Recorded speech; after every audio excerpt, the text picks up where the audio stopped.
recently returned from a 10-day meditation retreat that required about 10 and a half hours of meditating per day, sitting in a cross-legged position on the floor. So obviously that's can be difficult for your body to be able to sit in that position for that amount of time. So there are several stretches that I did each day that would help me more comfortably sit in those positions. One of them is going to be the 90-90 hip position. So for this, what we're trying to do is improve the flexibility in the hip joints, specifically for the femur or the thigh bone to be able to rotate in and outward. So for that, we're going to go into the 90-90 hip position. So seated on the ground, lead leg is going to be at about 90 degrees of the knee joint and the ankle. Position your chest so it's kind of pointing in the direction of your thigh. Then get the back leg to about a 90-degree angle, and then you're going to try and sit upright. Now, if you are lacking some rotation in the lead hip, this is going to alter how you're able to sit. So you may find that you have to lean a little bit onto this outside arm, which is totally okay when you start. Generally, you'll find that as you practice this more often, you improve the flexibility in the hip, and over time you'll be able to sit a little more comfortably upright.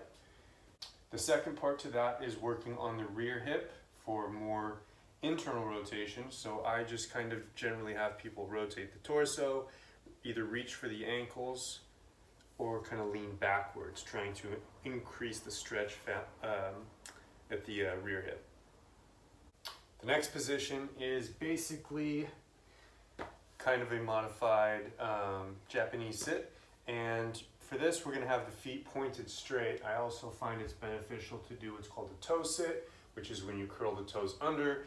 That helps open up or improve flexibility of the plantar surface of the foot and the toe flexors.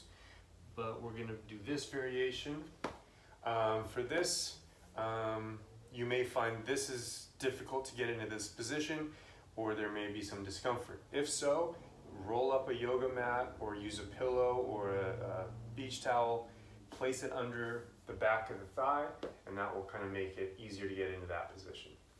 So the next one we're going to do is called the couch stretch. For this, you need a chair or couch or something to place your foot up. Start from the hands and knees, place the foot and ankle up on a chair or couch, step the opposite leg up, and then bring the torso up. From this position, I don't want to just basically increase or arch my low back. You want to think of doing a posterior pelvic tilt where you contract the glute on the downside leg. From that, contracting the glute, you're going to feel that increased stretch or tension on the front hip. From there, sit nice and tall. You're either going to reach the arm up or hands behind the head.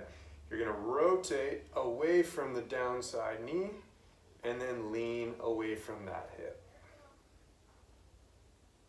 So again, on the other side, foot and ankle up on a chair or couch, step the other leg up, bring the torso upright, tuck the pelvis backwards, squeeze the glute on the downside leg,